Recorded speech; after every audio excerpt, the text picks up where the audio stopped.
Fala pessoal, tudo bem? Sejam muito bem-vindos ao nosso curso O Essencial para Delegado de Polícia.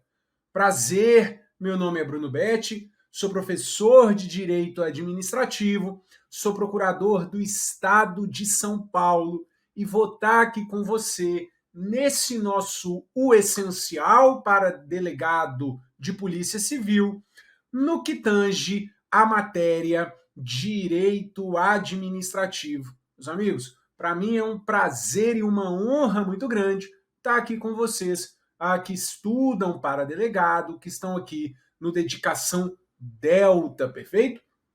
Pessoal, quero me colocar à disposição de vocês lá no meu Instagram, @BrunoBetCosta, para que ao longo aqui das nossas aulas você possa, caso tenha dúvida, tirar comigo lá no Instagram e também ser um canal para você acompanhar atualizações, publicações, dicas de estudo, dicas de direito administrativo, que certamente serão relevantes para a sua aprovação.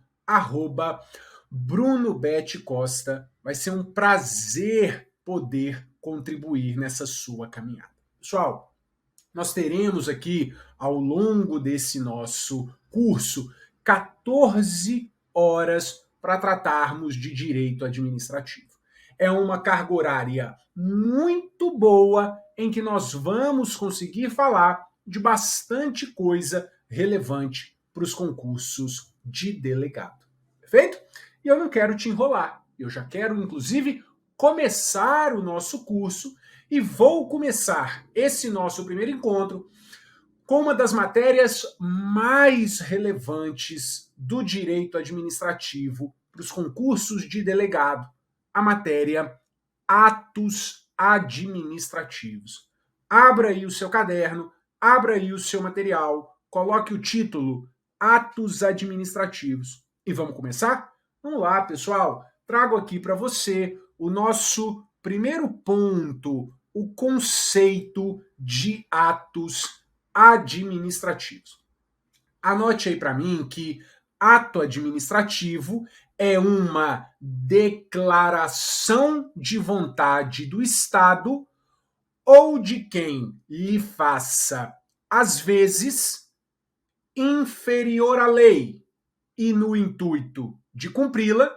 Então, o ato administrativo é uma declaração de vontade do Estado ou de quem lhe faça, às vezes, inferior à lei e no intuito de cumpri-la, regido pelo direito público, subordinado ao poder judiciário, com o intuito de atender interesses coletivos.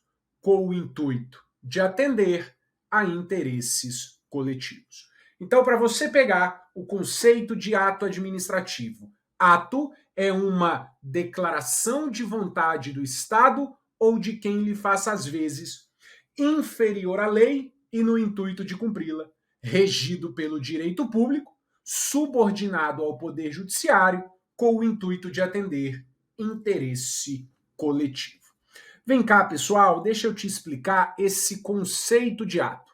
O conceito do ato vai ter 3 aspectos, perfeito? Eu vou ter um aspecto subjetivo,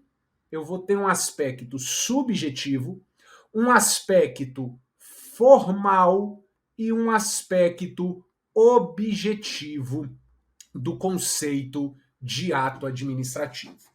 Veja, pessoal, o primeiro aspecto, o aspecto subjetivo, é de quem pratica o ato administrativo. Esse é o aspecto subjetivo do ato. Quem? Quem pratica o ato? E está aí no seu conceito. Quem pratica o ato administrativo é o Estado ou quem faz às vezes dele. Perfeito? Quem pratica o ato é o Estado ou quem faz às vezes do Estado. Isso porque eu disse a você que o ato administrativo é a declaração de vontade do Estado ou de quem lhe faça às vezes. Perfeito? Muito bem. O segundo aspecto é o aspecto formal. E aí eu estou questionando, pessoal, qual é o direito que regula o ato administrativo. E o direito que regula o ato administrativo é o direito público. O ato administrativo, como eu disse a vocês, é a declaração de vontade do Estado ou de quem lhe faça, às vezes, inferior à lei no intuito de cumpri-la, regido pelo direito público. Perfeito? O ato administrativo não é regido pelo direito privado. O ato administrativo jamais será regido pelo direito privado. O ato regido pelo direito privado pode ser qualquer coisa, menos ato administrativo. E ainda observe, existe o aspecto objetivo, que de fato é o objetivo, é a finalidade do ato administrativo. E o objetivo, a finalidade do ato administrativo, é o atendimento ao interesse público, ao interesse coletivo. Perfeito? Muito bem. Aqui, nessa parte de conceitos em que eu estou te explicando, eu preciso falar com você ainda de um outro ponto, na verdade, um aprofundamento do aspecto subjetivo.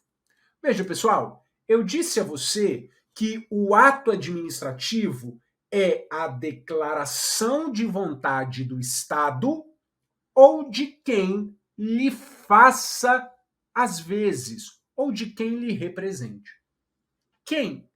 Quem que não é o Estado e faz às vezes do Estado e vai praticar ato administrativo? Pessoal, quem faz às vezes do Estado e vai praticar o ato administrativo são as concessionárias, as permissionárias e as autorizatárias, todas elas de serviço público. Então, eu estou falando de concessionárias, de permissionárias e de autorizatárias de serviço público, que não são o Estado, mas que fazem às vezes do Estado. O que eu quero que você observe é que concessionárias, permissionárias e autorizatárias de serviço público são verdadeiros particulares. São verdadeiros particulares que vão praticar o ato administrativo. Então, o que eu quero que você preste atenção é que o particular, embora o ato administrativo seja regido pelo direito público, particular vai poder praticar o ato administrativo. E que particular é esse? As concessionárias, as permissionárias e as autorizatárias de serviço público. Por exemplo, pessoal, as concessionárias e as permissionárias de serviço público, quando autorizadas em lei ou no contrato, podem promover a desapropriação, podem executar a desapropriação e, consequentemente, praticar diversos atos administrativos no decorrer do processo administrativo de desapropriação. Então, são particulares que podem praticar atos administrativos. Perfeito? Agora, pessoal, dentro do conceito ainda do ato, veja, tem a parte mais relevante para fins de prova. Eu disse a você que o ato administrativo é essa declaração de vontade do Estado ou de quem faz as vezes do Estado, que é inferior à lei no intuito de cumpri-la, regido pelo direito público, e aí eu disse, subordinado ao poder judiciário. E aqui eu quero conversar com você. Eu quero que você coloque bem grande no seu caderno que todo ato administrativo está sujeito ao controle do poder judiciário. Todo ato administrativo está sujeito ao controle do poder judiciário. E veja, quando eu digo todo ato administrativo está sujeito ao controle do poder judiciário, eu estou falando tanto do ato vinculado quanto do ato discricionário. Tanto ato vinculado quanto o ato discricionário estão sujeitos ao controle do Poder Judiciário. E como você também sabe, este controle do Poder Judiciário é um controle de legalidade e não de mérito, perfeito? É um controle de legalidade e não de mérito.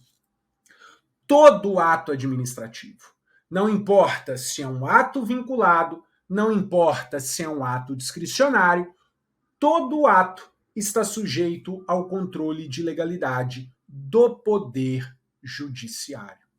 Presta muita atenção que o Judiciário pode controlar o ato discricionário.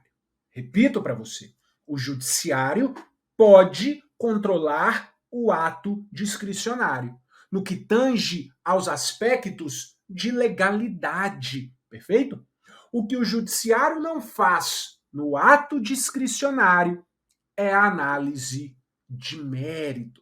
O Judiciário não faz a análise de oportunidade e conveniência, mas o Judiciário faz o controle de legalidade.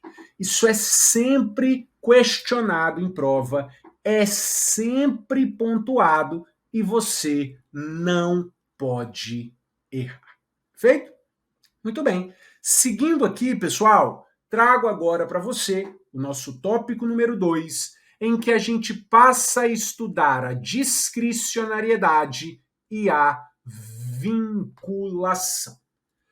Primeira coisa que eu quero que você anote para mim é que a atividade administrativa é, por sua essência, limitada. Perfeito? A atividade administrativa, por sua essência, é limitada. E a atividade administrativa é, na sua essência, limitada em razão do princípio da legalidade. Em razão do princípio da legalidade, a atividade administrativa é, na sua essência, limitada. Afinal, a administração pública só pode fazer aquilo que a lei permitir.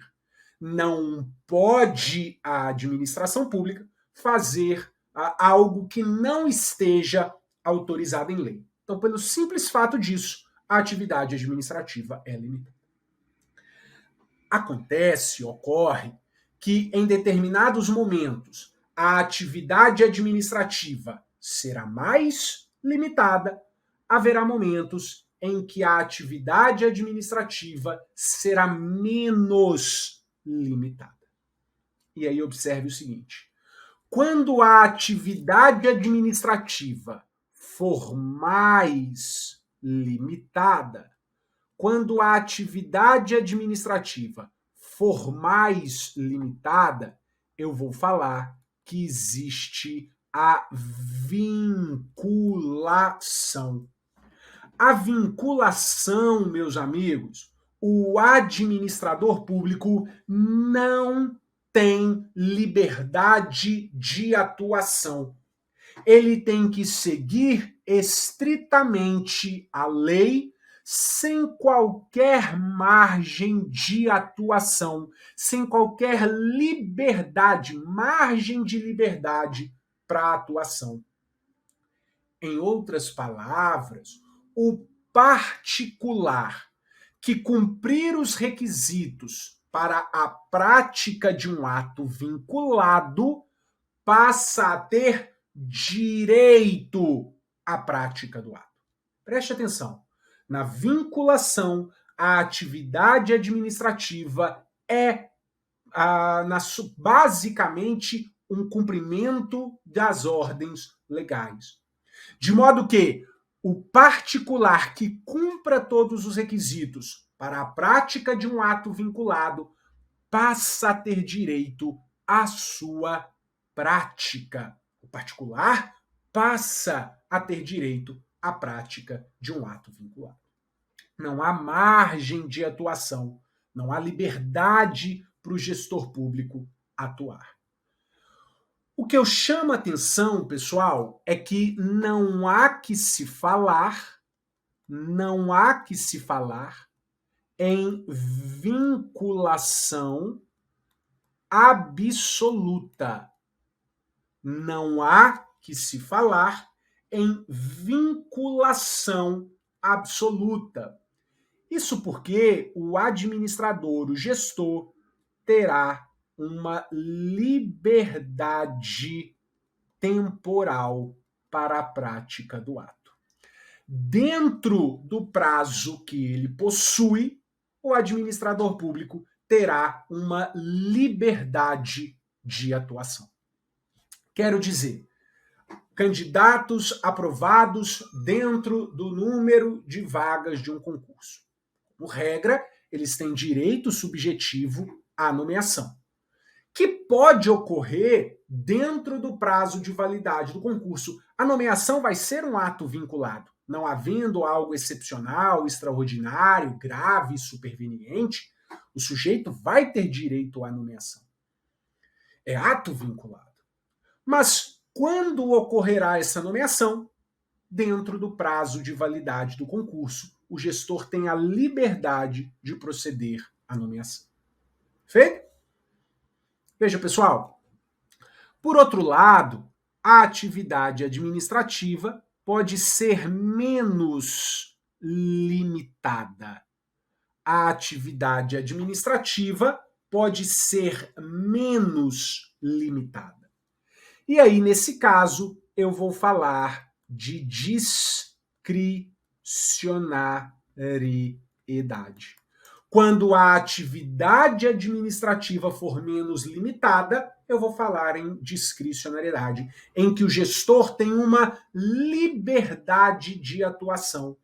Há uma margem de escolha do gestor público, que vai poder atuar de acordo com a análise de oportunidade e conveniência. Chamo a atenção para você, pessoal, que a discricionariedade pode se manifestar em alguns aspectos. A discricionariedade se manifesta quando a lei traz opções para o gestor público. Quando a lei estabelece determinada situação, poderá ensejar A, B ou C coisas. O gestor vai fazer uma análise discricionária de qual a melhor situação. Também haverá discricionariedade quando a lei é omissa e, assim, não prevê todas as hipóteses passíveis de aplicação. A lei não tem como descrever todas as coisas. Ela até tenta, mas não consegue descrever todas as situações. O gestor vai ter uma análise discricionária. E ainda, a discricionariedade também se manifesta com termos vagos e imprecisos previstos em lei. Termos vagos e imprecisos previstos em lei também vão exigir uma análise discricionária do administrador. Por exemplo, a expressão comportamento indecoroso. O que é comportamento indecoroso? Vai exigir uma análise discricionária do administrador. Pessoal, trago ainda para você, veja, que a discricionariedade não se confunde, a discricionariedade não se confunde com arbitrariedade. Arbitrariedade. Discricionariedade e arbitrariedade são coisas diferentes. A discricionariedade está no campo da licitude, já a arbitrariedade está no campo da ilegalidade. Feito? Perceba, pessoal, na discricionariedade, o ato do particular que cumpre todos os requisitos tem uma mera expectativa de direito. Na vinculação, ele passa a ter direito à prática do ato. Exemplo de um ato vinculado, grave este, porque é o que mais aparece em prova, é a licença, perfeito? A licença, espécie de alvará, tá? E o exemplo de um ato discricionário, nós temos a autorização, que também é uma espécie de alvará. Perfeito? Então, muito bem, pessoal. Este é um ponto relevante que a gente precisa enfrentar. Outro ponto que eu quero trazer aqui para você é o estudo dos atributos do ato administrativo. Quero te dizer, pessoal, vou colocar aqui, olha, atributo vai formar a expressão pitae, ok? Os atributos formam o pitae.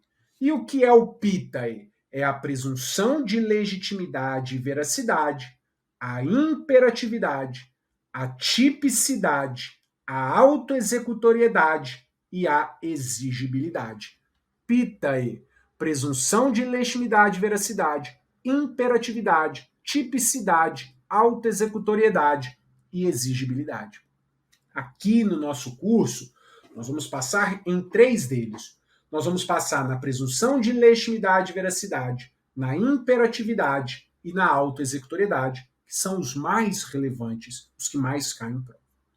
Eu quero chamar a atenção para você que atributo é diferente de elementos ou requisitos do ato administrativo. Porque os elementos ou requisitos vão formar o que se chama de confifo, ou seja, a competência, o objeto, o motivo, a finalidade e a forma. E o estudo dos elementos ou requisitos vai ficar para daqui a pouco. O que eu quero chamar a atenção para você é: não confunda atributos com elementos. Os atributos, pitae, os elementos, o confifo. Perfeito?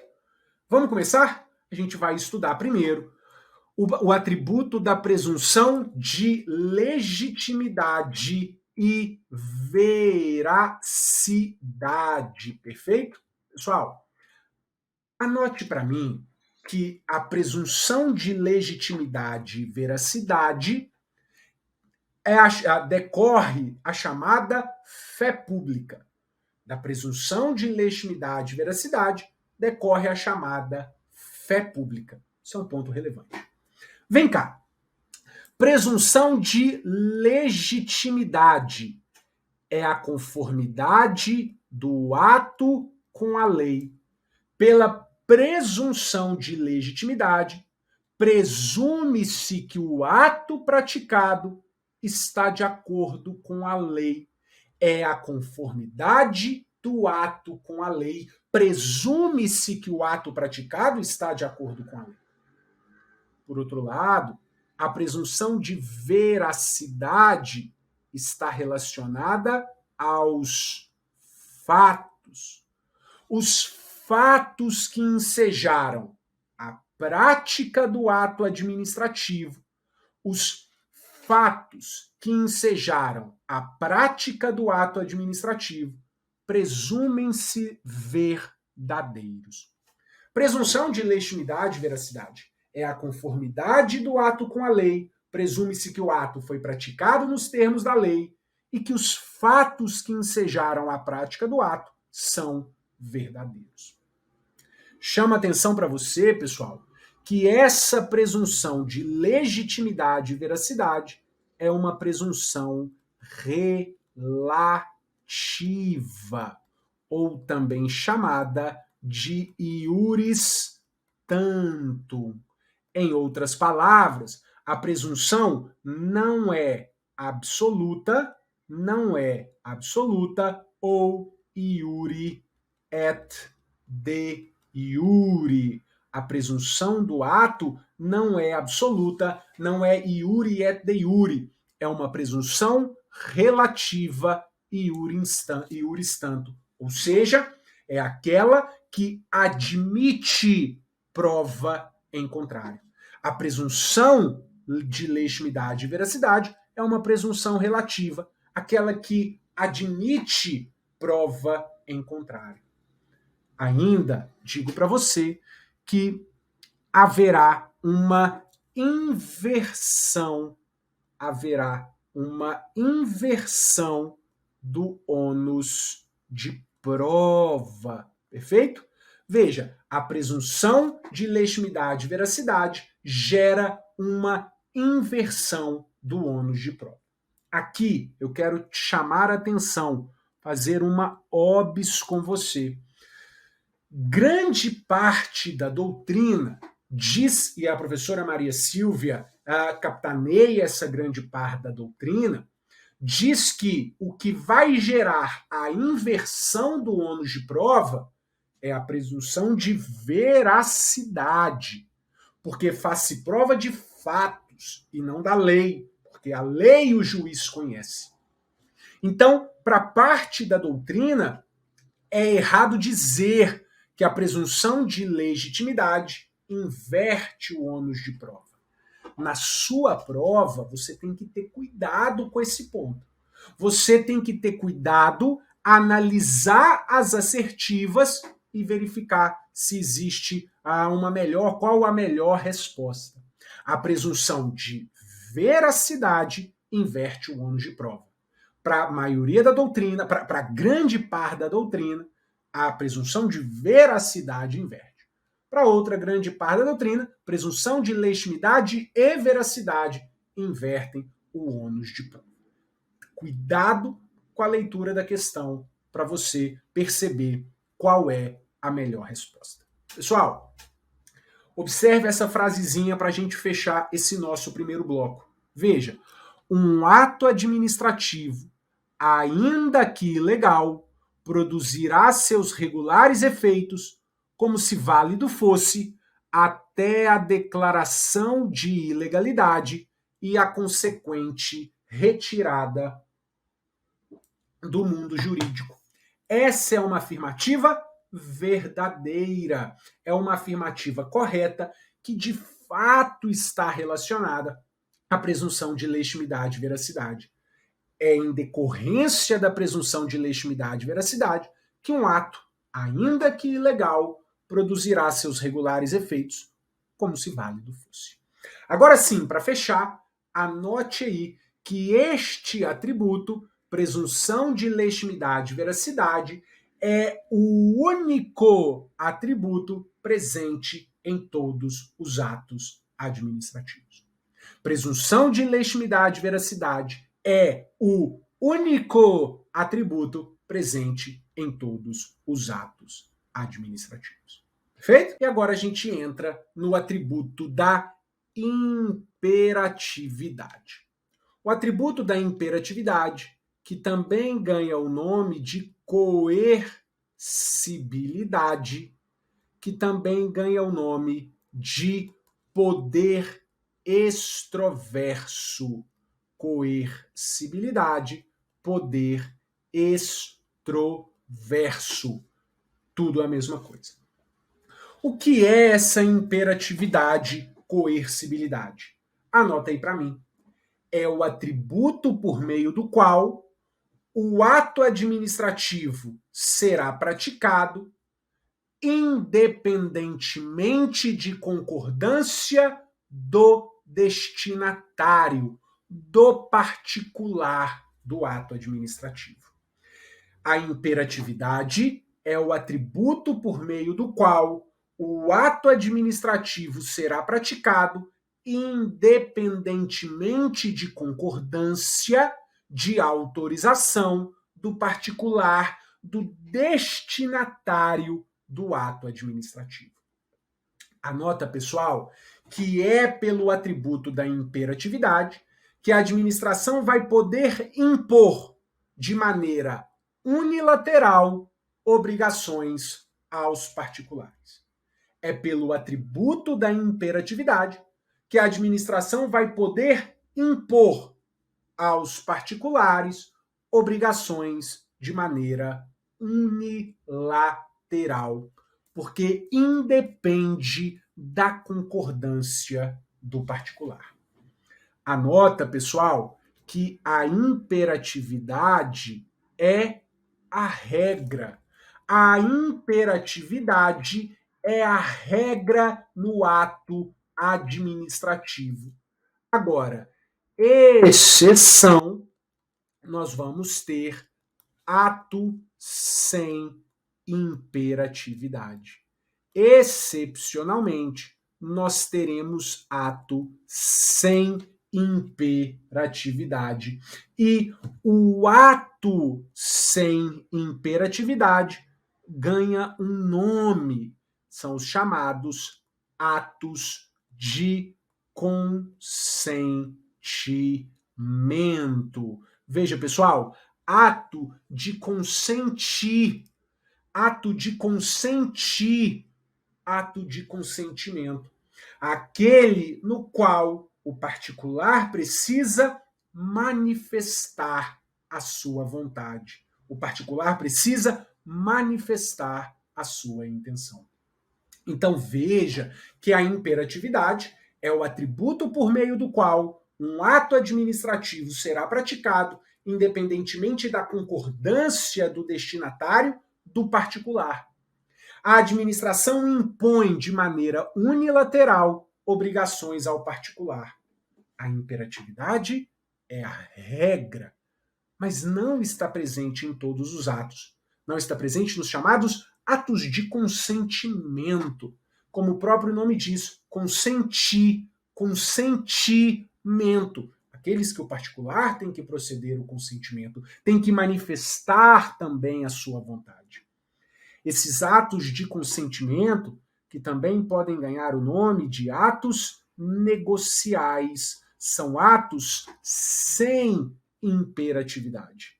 E aí o exemplo clássico, nós temos as licenças e as autorizações. São atos para quais a administração pública não impõe ao particular, que depende também da manifestação de vontade do particular.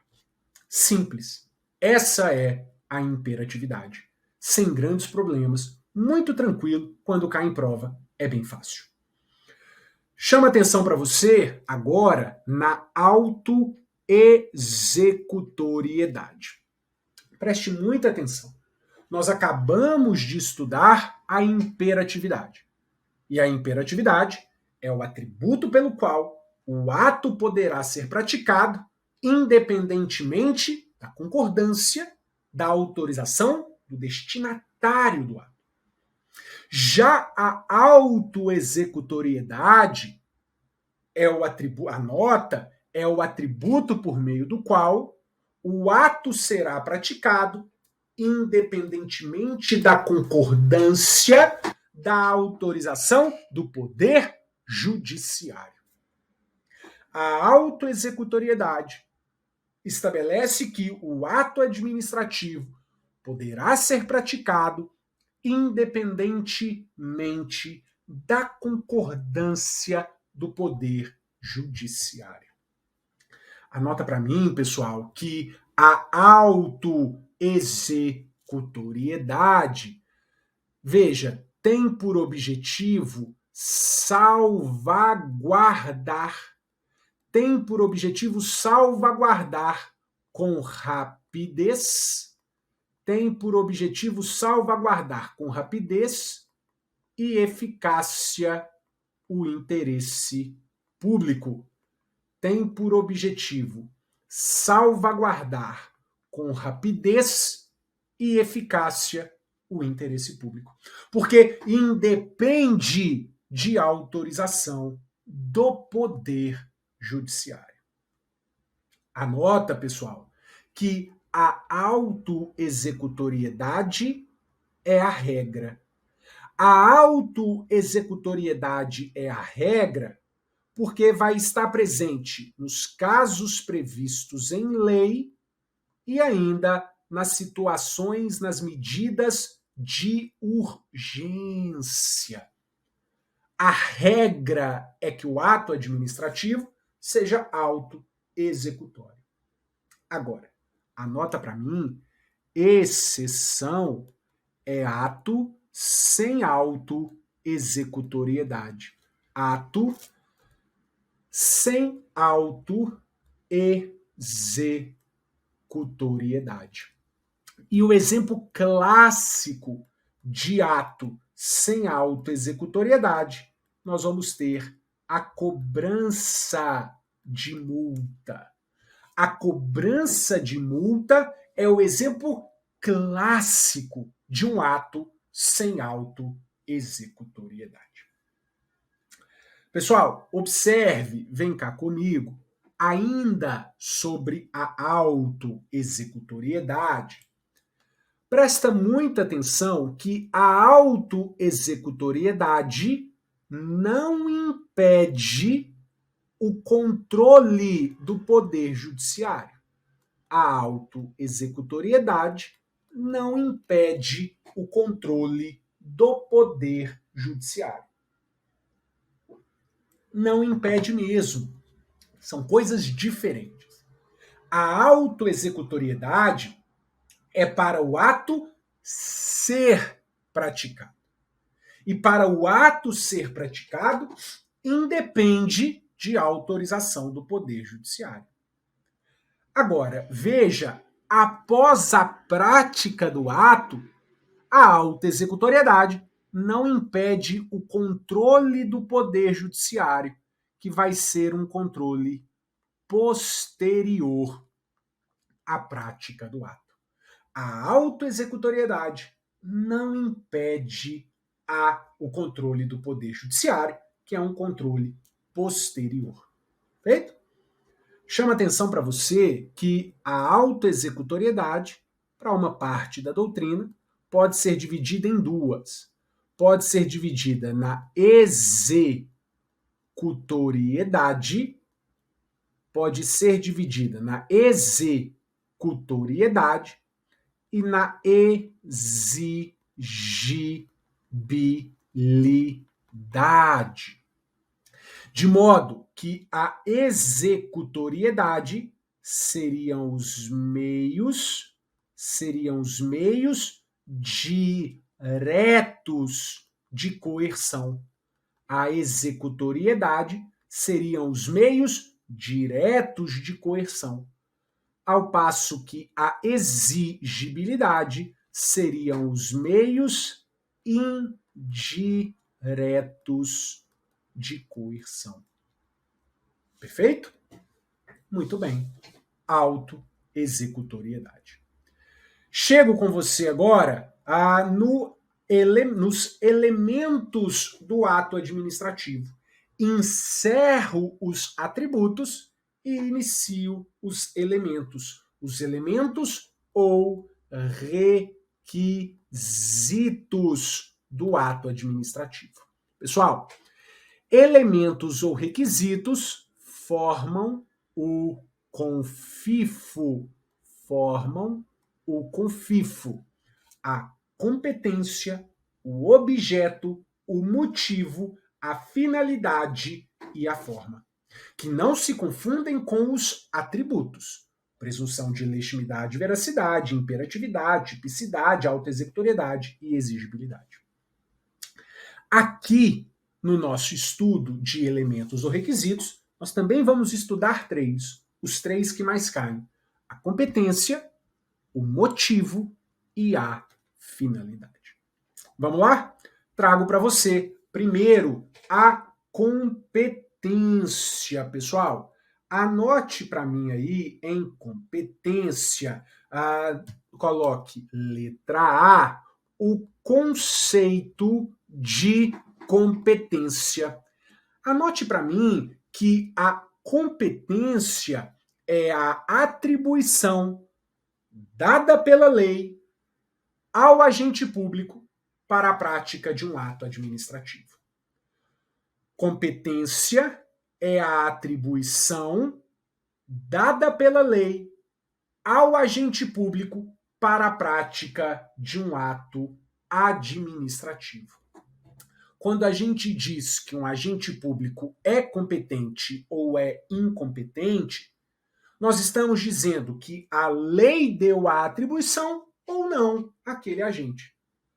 E não que o agente é bom ou ruim de serviço. Não é isso. Competência é termo técnico. É atribuição legal ao agente público. Pessoal, a competência em direito administrativo abarca a ideia da capacidade civil.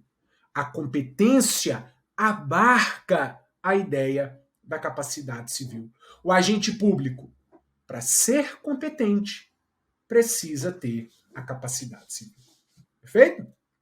Muito bem. Coloque aí letra B. Na letra B, nós vamos estudar os vícios da competência.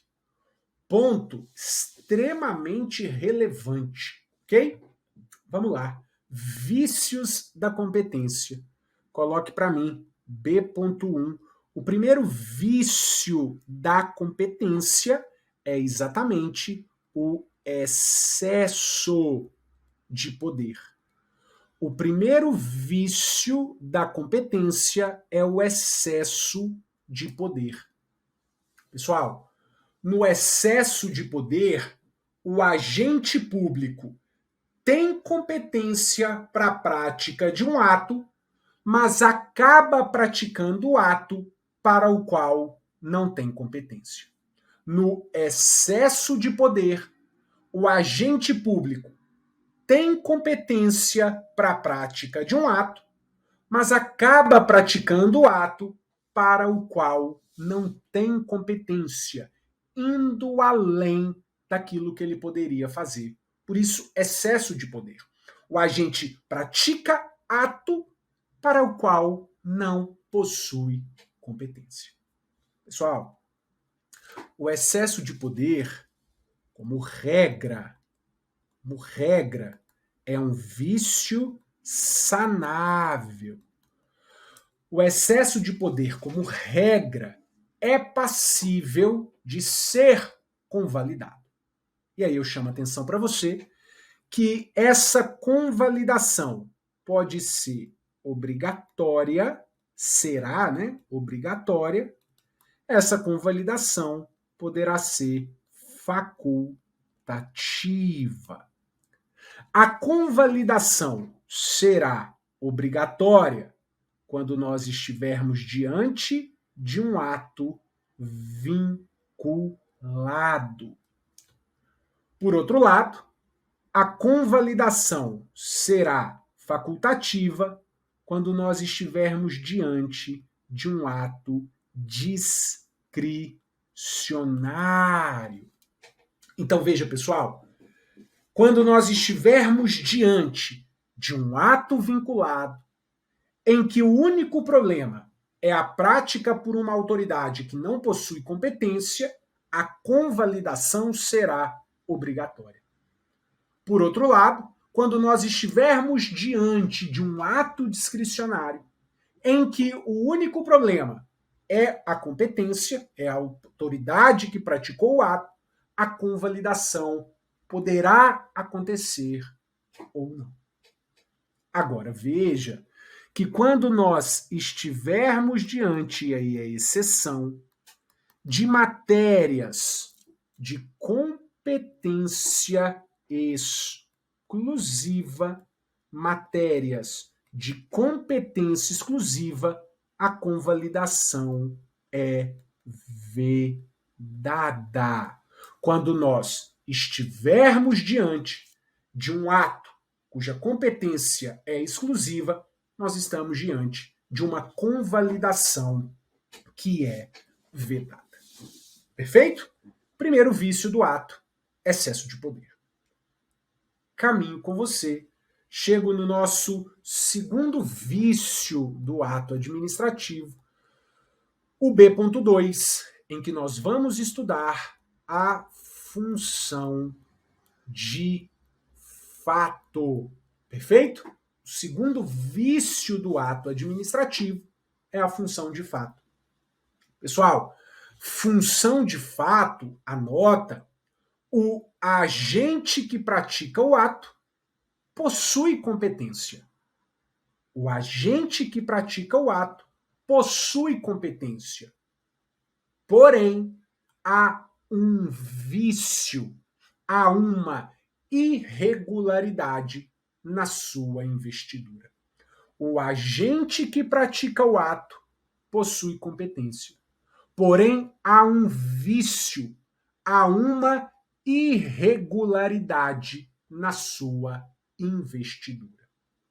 No vício função de fato, nós estaremos diante de um ato válido. Um ato válido perante o terceiro de boa fé. No vício função de fato, o ato é válido perante terceiro de boa fé. Isso em razão da teoria da aparência. Isso em razão da teoria da aparência. Isso em razão do princípio da impessoalidade. Perfeito? Atos válidos perante terceiro de boa fé. Exemplo clássico de função de fato. Servidor que deveria estar aposentado compulsoriamente, mas continua trabalhando. Servidor que está de férias no papel, mas está trabalhando. É o vício da função de fato. O agente público possui a competência, mas há uma irregularidade na investidura. O ato é válido perante terceiro de boa fé. Perfeito? Muito bem. Terceiro vício, B.3, nós vamos falar da usurpação de função pública. Usurpação de função pública. Se no excesso de poder e na função de fato eu disse o agente que pratica o ato, aqui na usurpação de função pública você vai anotar assim: a pessoa que pratica o ato não é agente público e sequer tem competência para a prática de qualquer ato. A pessoa que pratica o ato não é agente público e sequer possui competência para a prática de um ato administrativo. Pessoal, na usurpação de função, nós estamos diante de um ato inexistente. Perceba, o ato não é válido nem inválido. Não é válido nem inválido. O ato é, na verdade, inexistente. Pois aqui nós estamos diante de uma conduta que é criminosa, de um crime, nos termos do artigo 328 do Código Penal. Então, o ato sequer é válido. O ato sequer é válido. O ato é inexistente. Perfeito? Muito bem. Pessoal, esses são os vícios do ato administrativo do elemento competência. Ainda na competência, coloque para mim letra C. E a letra C, pessoal, você vai anotar, é a avocação e a delegação. Como cai esse ponto, viu? Avocação e delegação. E aqui o nosso estudo fica do artigo 11 a 17 da Lei 9784 de 99. É a avocação e a delegação de competências. Veja, pessoal, primeiro ponto, a competência é irrenunciável, perfeito? A competência é irrenunciável. Embora seja passível de avocação e delegação, a competência é irrenunciável. Vamos lá. Primeiro, avocação. O que é a avocação? A avocação é chamar para si.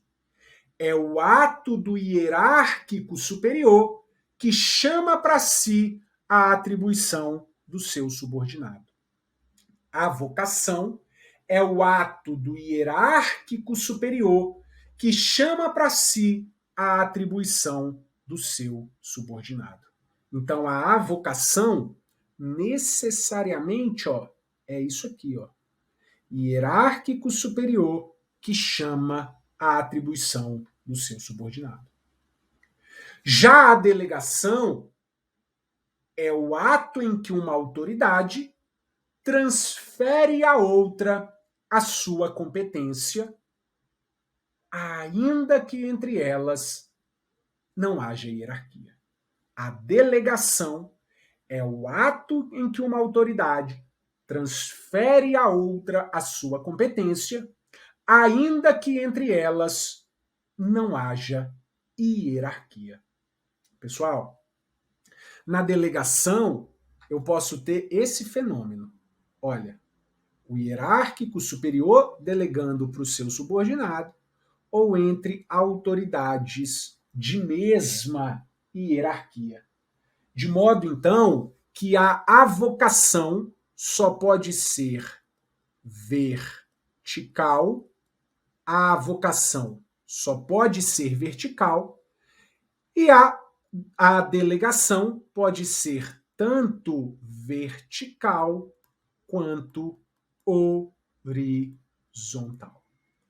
Perfeito? Pode ser tanto vertical quanto horizontal. Outro ponto relevante, pessoal, está relacionado aos atos que são considerados indelegáveis. Isso é mais batido que tudo, mas ainda costuma cair em prova nos termos do artigo 13 da 9784. 3 são os atos indelegáveis: a edição de atos normativos, as matérias de competência exclusivas e ainda as decisões em recursos administrativos. São atos indelegáveis, não passíveis de delegação. Ainda, pessoal, no que tange à delegação, observe, pessoal, que a delegação pode ser revogada, a qualquer tempo. Pode ser revogada a qualquer tempo. Ok? Veja, pessoal, que tanto a revogação quanto à delegação, precisam ser publicadas na imprensa oficial. Precisam ser publicadas na imprensa oficial. Veja que a delegação, o ato delegado, considerará editado pela autoridade delegada. O ato delegado presume-se praticado pela autoridade delegada, que é a que recebe a delegação. E aí, nesse sentido, faz-se relevante o estudo da súmula 510 do Supremo Tribunal Federal. A súmula 510 do Supremo Tribunal Federal vai dizer que eventual medida judicial, mandado de segurança, eventual correição, deve ser ajuizada contra a autoridade delegada. Ou seja, aquela que recebeu a delegação. Para nós fecharmos, trago a disposição do artigo 17 da Lei 9784. O artigo 17, que vai dizer que inexistindo disposição legal específica, a competência será da autoridade de menor grau hierárquico. Inexistindo atribuição legal específica, a competência será da autoridade de menor grau hierárquico. E é a de menor grau hierárquico para permitir a possibilidade de recursos. Perfeito, meus amigos? Então, muito bem. Eu encerro com você esse nosso primeiro encontro. Na nossa próxima aula, nós vamos dar continuidade e aí começarmos a estudar o motivo do ato administrativo. Feito? Então é isso, pessoal. Qualquer coisa, eu estou à disposição lá no meu Instagram, @BrunoBetCosta. Valeu, pessoal. Um grande abraço. Tchau, tchau.